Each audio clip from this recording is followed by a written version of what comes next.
Thank you for joining us today. I'd now like to welcome our host, Thomas. Thomas, the floor is yours. So thank you very much, Jen. I'm just sharing my screen. Welcome everybody on the Microsoft Exchange Community Technical Airlift. I'm just sharing my screen. Give me a sec. Teams again. Yes, here we go. Hopefully everyone is going to see my presentation now.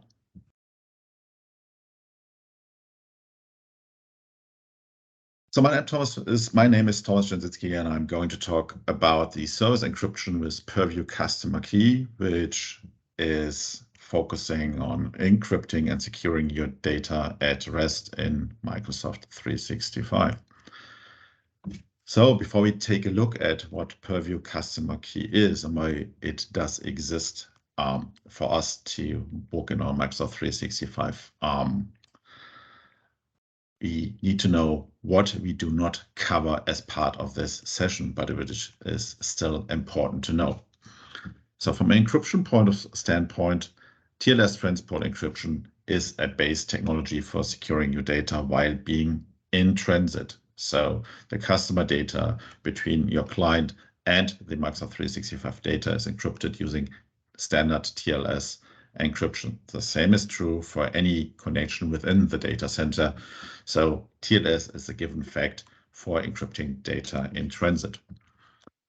The Microsoft Cloud Stack does provide multiple encryption technologies for the various needs, and any Azure-related encryption technology is not part of this talk. The same is true for message encryption, which is a totally different thing, and Microsoft Purview Message Encryption, which you might know as Office 365 Message Encryption, or OME, is not part of this talk as well, even though that it does now have Purview in its name. And even sensitivity label-based encryption, that's something that I'm not going to talk about as part of this talk as well. But what am I going to talk about? What is it?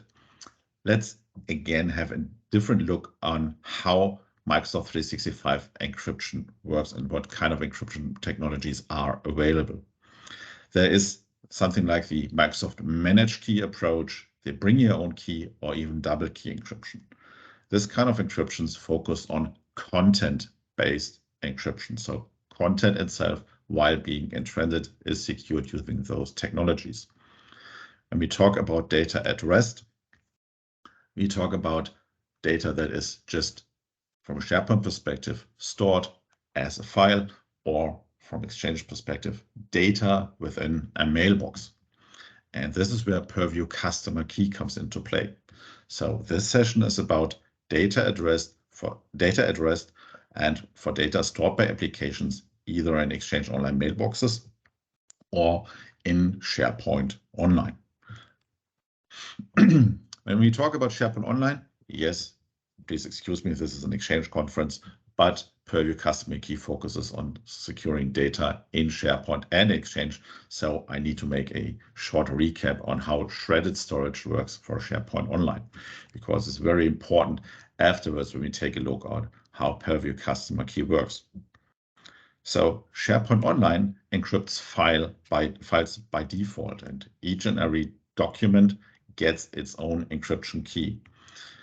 If we do have a file which is larger than 64K, SharePoint shreds that document into so-called chunks, and each of the chunks gets its own key. That data is then stored, so the digital blob of those documents and objects is stored in Azure storage containers.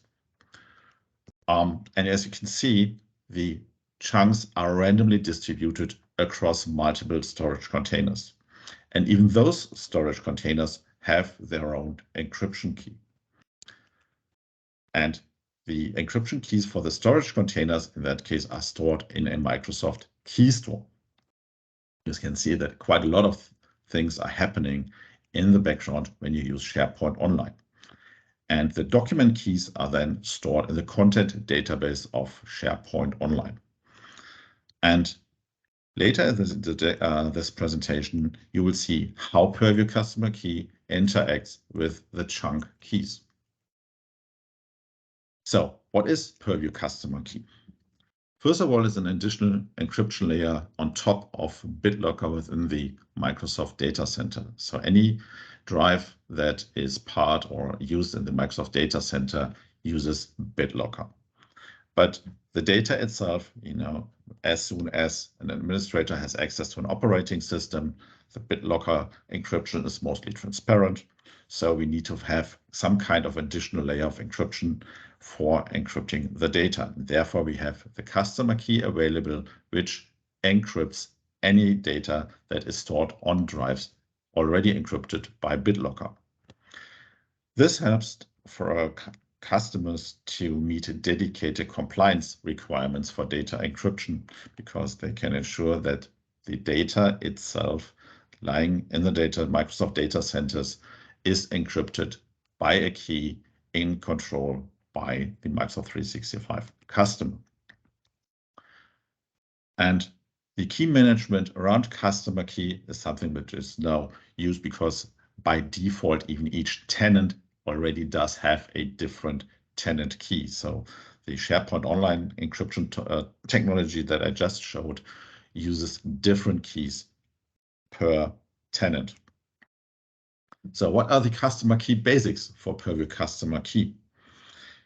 You need to have 2 separate Azure subscriptions.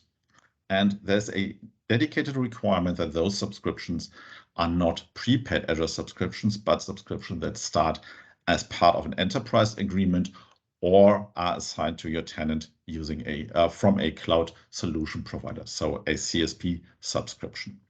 Reason being is that each access and each usage of a key results in a monetary action.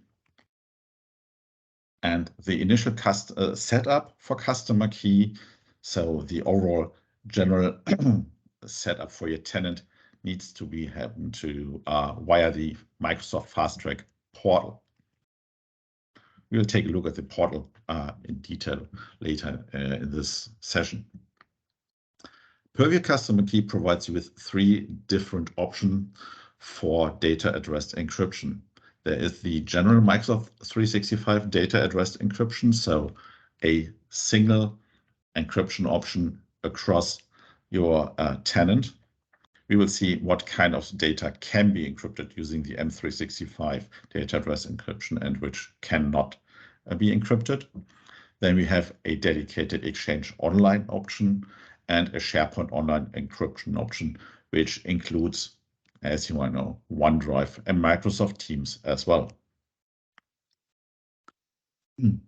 The overall usage of customer key is pretty easy. You create so-called data encryption policies. So a data encryption policy for Microsoft 365 data address and a data encryption policy for Exchange Online and for SharePoint. You see that I use the term "and," but you can choose if you want to use only Microsoft 365 or SharePoint Online or Exchange or any combination of the 3. Depending on the workload you want to protect, you assign that data encryption policy to your tenant as a tenant-wide solution, to a Exchange user object, or to a SharePoint site. Management activities, there aren't so many. You can rotate your keys as a customer. So your customer key, and there's an availability key, which is under control by Microsoft. This is something that you cannot control directly. I need to make a note up front. So it's very important that when you start using Purview Customer Key, do not delete any of the keys in use that are currently part of an active policy or that are part of a policy which is still assigned to resources that are on hold. So reason being is that if you delete a key, you simply cannot re-encrypt or access that data anymore. And data on hold, especially for user accounts that have already been deleted and only the data is on hold, you cannot re-encrypt by any kind of approach. So it's very important that you do not delete any keys that are associated with an active policy or a policy that is assigned to resources. A key rotation always triggers a automatic decryption of the content and an automatic re-encryption. So it's not directly re-encrypted by itself. It's always a moment where it's a very moment where the data is not encrypted. So decryption, encryption using the new key.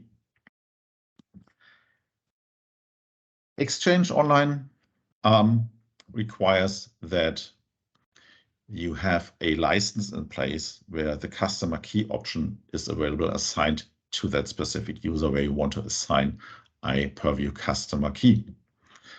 And inactive mailboxes may still use the old encryption key, which, as I said before, is that if you lose a key, you cannot access any of the old data. And the very same is true for SharePoint Online, that existing backup sets might contain data which is encrypted by an old encryption key. So there's a constant risk of belated data loss due to the key deletion. And the key deletion is something that you can control by assigning access to administrators to the key vault and to the overall entities as part of the Purview customer key to avoid, let's say, key deletion just as a coincidence that happens. I just mentioned that customer key is an option which needs to be licensing. This is a screenshot from the m365maps.com website by Aaron Dinich, which is pretty convenient to illustrate the fact that customer key is part of Office 365 E5 or selected frontline, enterprise, and education licenses. So you can check if a user does have a license assigned if you check the persistent capabilities attribute for a selected user using the Exchange Online management shell, which I demonstrate here, which is pretty easy. So that user, which is currently blurred out, has a customer key option assigned. So I can assign a data encryption policy to that user, and then the data for that user can be encrypted in Exchange Online using Exchange key. The on-premises hardware service module. This is something where you use a dedicated hardware device or an HSM, which is recommended for productive use for the Purview customer key. There are multiple vendors available and they come in different form factors. So the HSM is something that you run in your environment, have it connected to network-wise connected to the internet and then accessible for the Azure Key Vault. Software-generated keys within the Azure Key Vault are something that Microsoft tells us that is only for testing or proof of concept scenarios. Sure, technically it will work for production environments as well, but from a security standpoint, it's always a better approach to use an HSM module. Both options, so the software key with Purview, the Purview key, and the HSM module require a Azure Key Vault for configuration and management. So the HSM and the software key in the Azure Key Vault is just a different storage location, but the management entity of the Key Vault is needed in both cases. What is covered by Microsoft 365 data at rest encryption? So as already mentioned, it's a tenant-wide data encryption policy. It encrypts data that is stored in a Microsoft 365 group mailbox. And therefore we are talking about Teams data. So chat messages are encrypted as part of that, media messages that are stored in the M365 group mailbox, chat notifications, and status messages.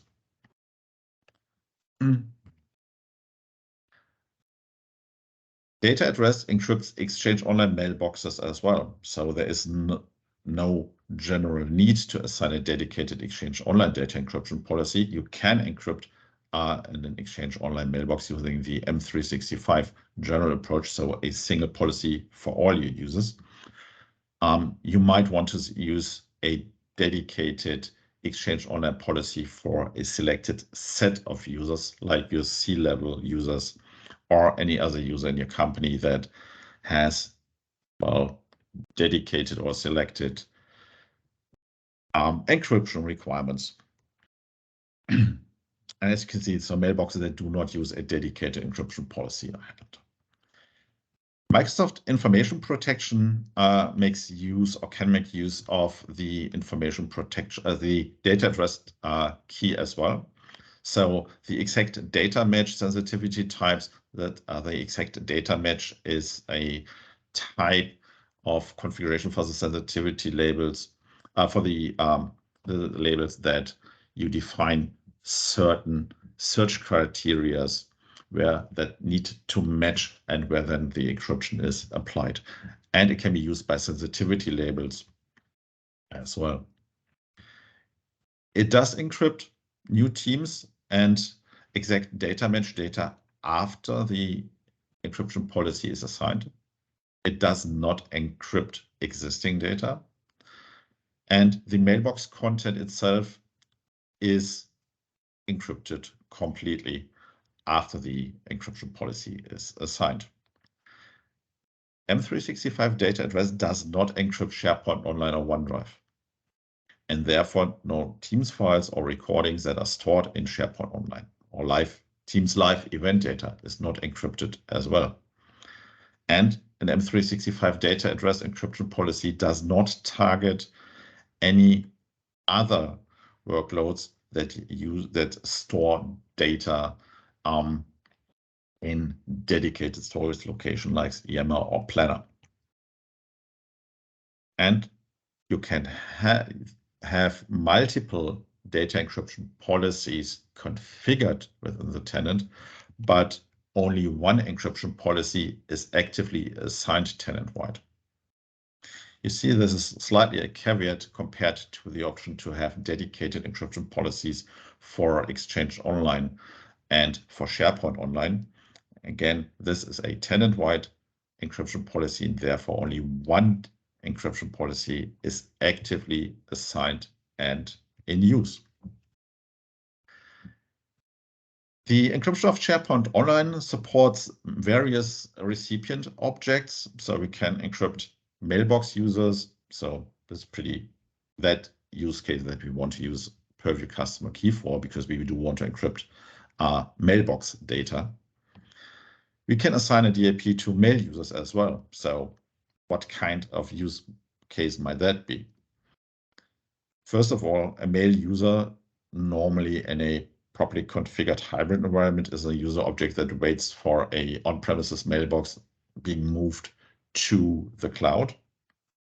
And therefore, as soon as you move that mailbox to Exchange Online, the mailbox gets automatically encrypted.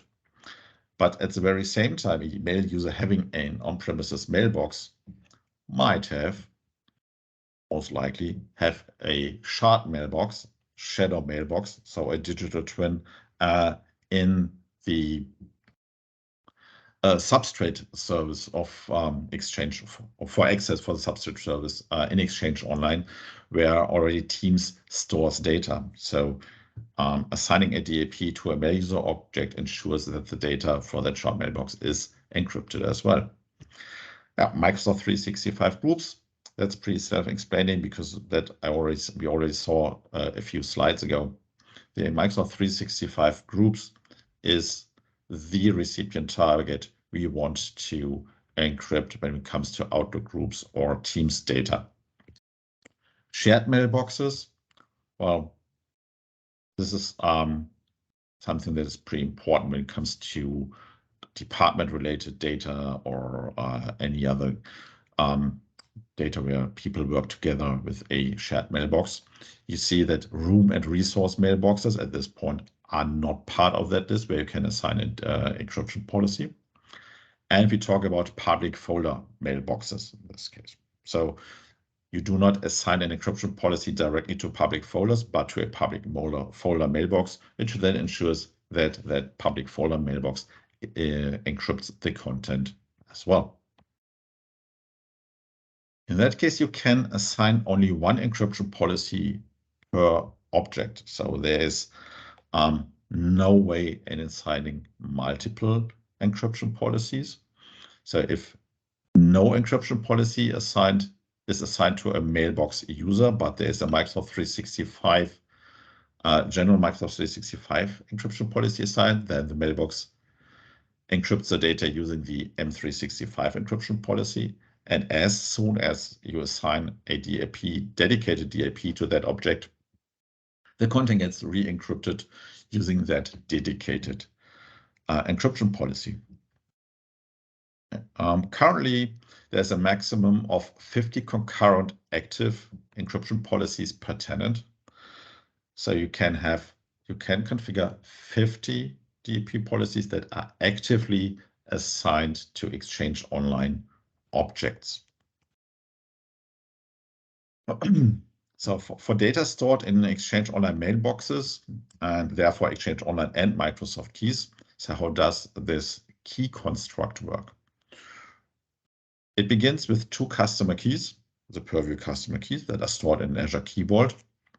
And there's an availability key, which is part of your Office 365 tenant. And those 2 tenants build a construct named the root keys. As soon as you create a data encryption policy, the service creates a dedicated key based on those 3 keys dedicated for that single encryption policy. Meaning if you create 50 encryption policies, you end up with 50 different keys that are used by those policies. When you assign the encryption policy to a mailbox, then another key is being created. So an individual key for that mailbox based on the data encryption policy key. And that is something that we then assign to the mailbox. This is the dependency, how the different keys relate to each other. And as you can see, if you delete the customer keys, you break the chain because they depend on each other. Then we need to take a look at SharePoint Online. So as soon as you assign a Purview customer key to your SharePoint Online tenant, the existing files are being encrypted. So encryption starts right away after the key assignment. So then, depending on the amount of data that's already stored in Exchange Online, might take a while. SharePoint Online supports encrypting content with different keys per geography, so per geolocation. You see that it's not directly per site, so you have only different SharePoint keys available if you use multi-geo in SharePoint. Let's have a look at the key construct for SharePoint Online. It starts with the root keys again. Then we get a tenant intermediate key, which then results in a site encryption key, which has a dependency to the tenant intermediate key.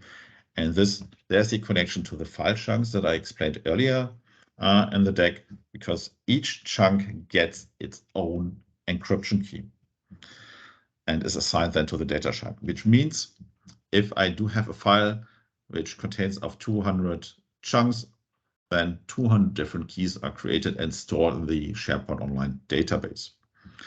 And if you keep in mind how this then works backwards, so if you do want to access a file via Teams, via SharePoint, or your OneDrive, it's totally transparent for the end user. So the encryption process is something that happens totally transparent in the background and is pretty fast. Right? If you have a large file, you can imagine how many keys need to be gathered from the database, how the decryption process might look like, and how fast it then is.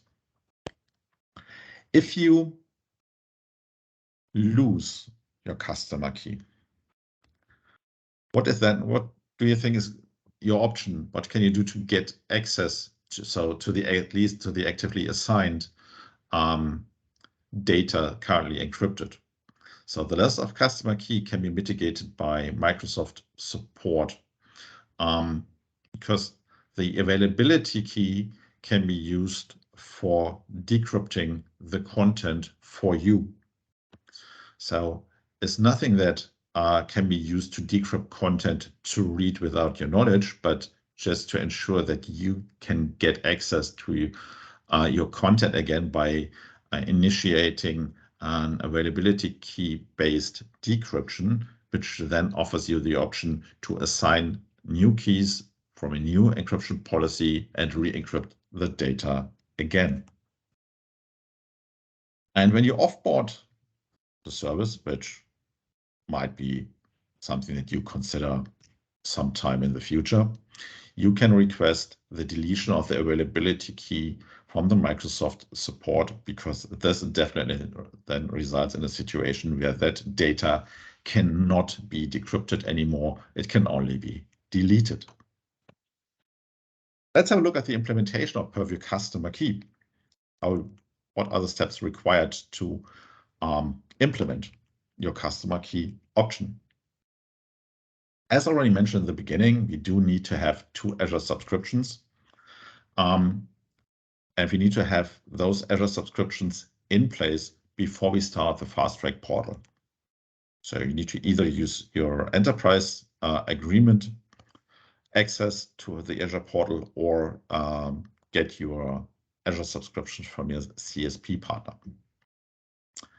We create a single key vault per workload we want to encrypt. How this does look like, we will see in a moment. So we do have 2 subscriptions. We create a key vault per workload that we do want to encrypt. In that case, it's the M365 General, Exchange Online, and SharePoint Online. I differentiate the 2 by the suffix A or B. So you already see that I end up with 2 subscriptions and 6 key vaults. Now I need to create keys in each key vault. So I end up with a dedicated key in each key vault in 2 separate subscriptions. So these are this is the base setup that I need to have in place before I start the overall fast track activation process for customer key in my M365 tenant. And per workload, 1 single key pair then is the key pair as part of the root keys that we just saw before for SharePoint or for Exchange Online. And you can create as many keywords or keys as you like. So if you want to create multiple data encryption policies using different keys, you end up creating additional keywords and additional keys per key vault. And this is a good example where you can see that you configure administrative and contributor access to the subscription, to the key vaults, to a different set of administrative users within your company, just ensuring that not a single person can manage or delete key vaults or keys in both subscriptions at the same time. That already said, it's about the separation of resources. Yes, you should give meaningful names, because from a management perspective per PowerShell, it gets easily confusing if your the names for your keys and your keywords are too cryptic. Then we are ready to register our tenant for customer key in Fast Track. You might know Fast Track as a service offering by Microsoft 365, helping you onboarding to M365 for Exchange or for SharePoint. And for getting that the Fast Track services, there is a minimum of having 150 users in your tenant. This is not true for customer key being activated via Fast Track. You can even register for Fast Track and activate customer key with a single user in your tenant. So from an Azure perspective, we create a resource group per workload in each Azure subscription. Then we create the key vaults. Again, there are two key vaults options available. It's the standard and premium, and you can guess the HSM option. So the hardware sourcing module option is only available when you create a key vault as a premium key vault. So standard is pretty good for test and proof of concept using the software related keys.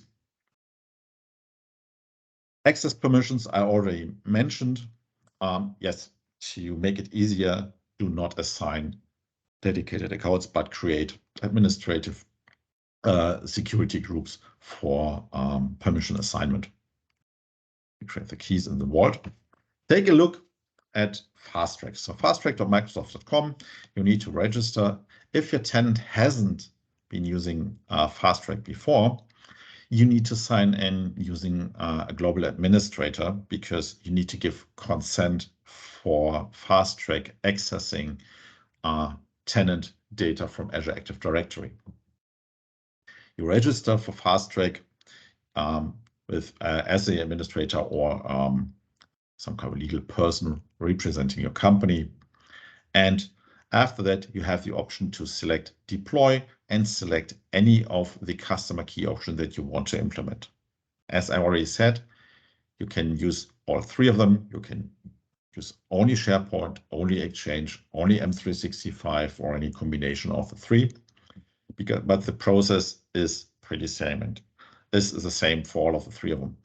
And each of the three requires the that you enter data for information about the legal persons in your company. Just let me get one step back. About legal persons who can request the deletion of the availability key, or, for example, the decryption of the content using the availability key. And this is very important that you use a role in your company that is allowed and not a person, because if the person itself leaves the company, that would be pretty bad in the case when contacting the Microsoft support for any of those activities. Well, after you started the process for activating the Purview customer key in your tenant, you end up in an email communication chain with the Fast Track customer key team. As you can see, this is a screenshot of an email. This is just an HTML table from an email where you again have to enter all the information of the stuff that you want to use from as customer key in your tenant. So do you want to use M365, Exchange, or SharePoint? And you have to add the already created subscription IDs. And as you can see, we are talking about subscription 121212 in this screenshot. You can either use just the two that I already showed you, or you can even create 6 different subscriptions, which would be, from a management perspective, slightly overwhelming. But again, this is an email-related configuration process activating customer key in your tenant. In that example, the overall activation process took about 2.5 weeks. Sorry for that. And if everything went well, you finally receive a congratulations email, and you are a lucky tenant administrator having customer key enabled in your tenant. So at that step, we have keys, and the tenant is properly set up for the use of customer key. So now you can create your data encryption policies using either the Exchange Online Management version 2 PowerShell module, which contains all the PowerShell commandlets for Microsoft 365 data at rest and Exchange Online, and the SharePoint Online PowerShell module, which, as you might guess, contains the SharePoint Online related commandlet, which is, pretty easy to do. So multi-workload for M365. This is just an example using the previously shown A and B approach for the keys. And you need to keep in mind that your key vault names and your key names need to be globally unique. So from a naming perspective, you need to think about what kind of naming policy do I want to use, naming my key vaults and the keys. So in that case, I just fetch the URI for the two keys from the A and B subscription and assign the keys to my M365 data address encryption policy. This is a tenant-wide one. And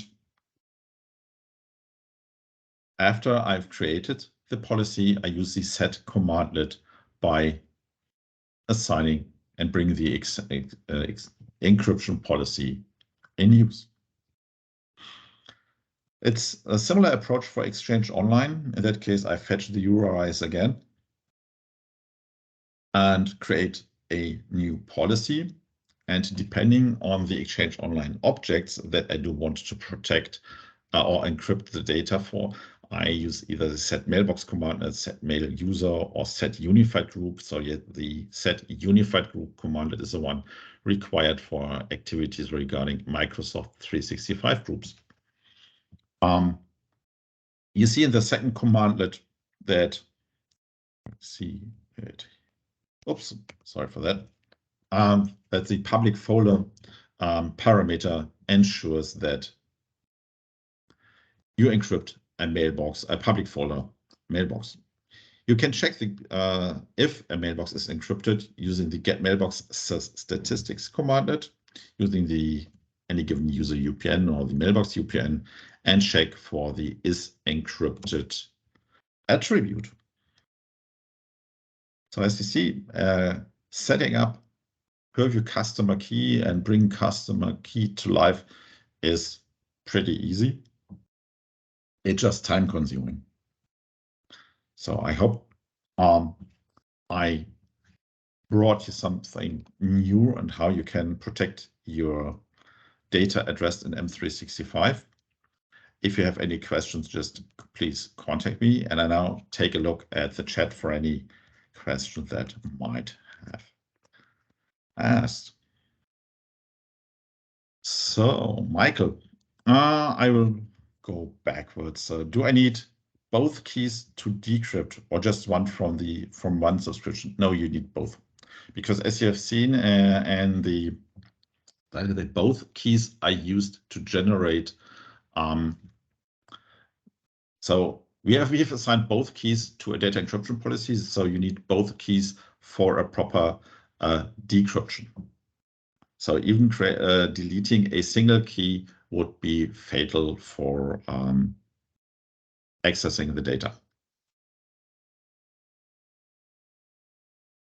Are there any other questions from the audience?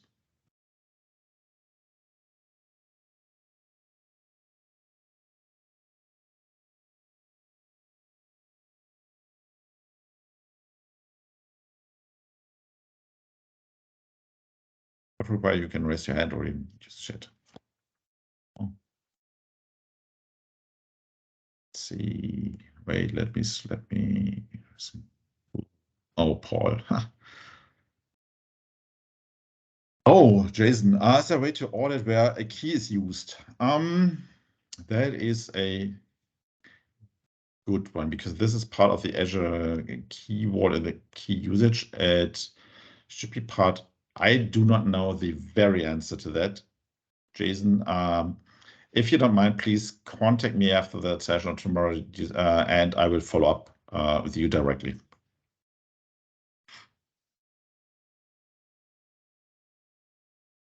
So Peter, is there any documentation available that defines how Microsoft can use the keys stored in the Azure Key Vault?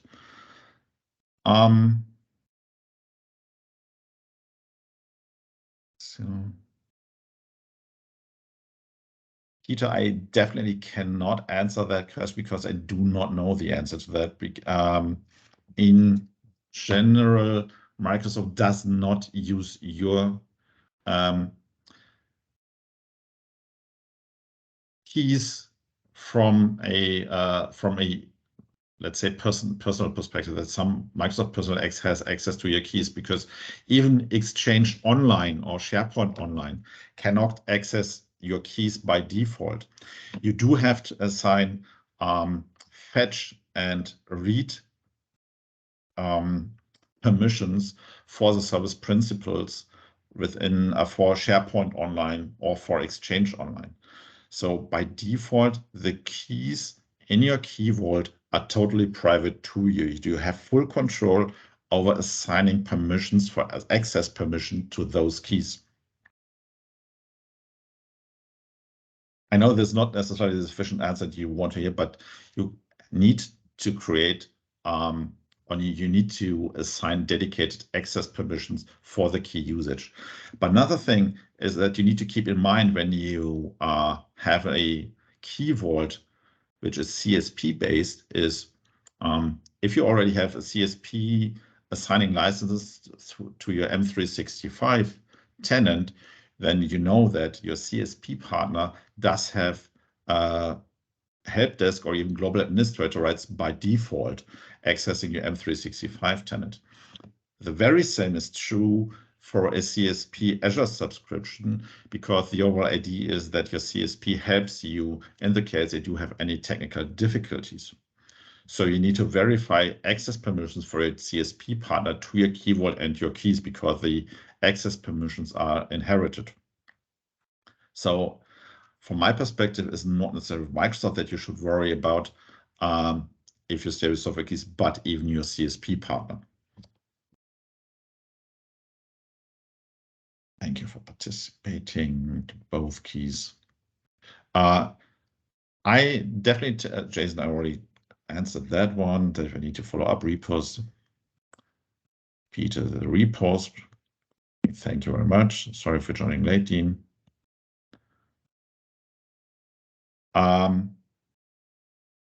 Dean, just to let you know, go to the m365maps.com, the Aaron Danish site, go to the feature matrix and search for customer key, and you will end up with all the licenses that have the customer key option available. And you need to assign one of those licenses if you want to use dedicated customer key for a single user. Well, I think so. Mega UK asked, do the keys need to be highly available? Well, the keys are an Azure Key Vault, and I think that is a service that is highly available by default.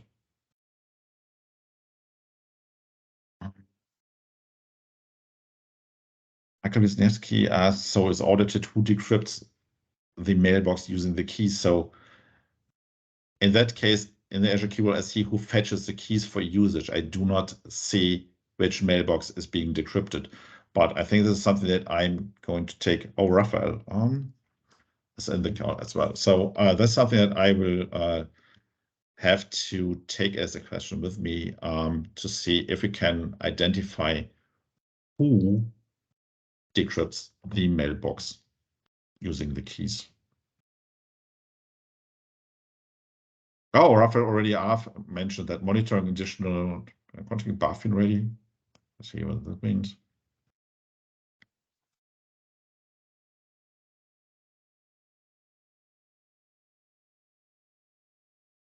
Okay, so I think I will. So you can use either contact me by Twitter or by email just as a follow-up of that session to the 2 questions that I was not able to answer directly in that session. Thank you all for joining, and enjoy the Mac conference.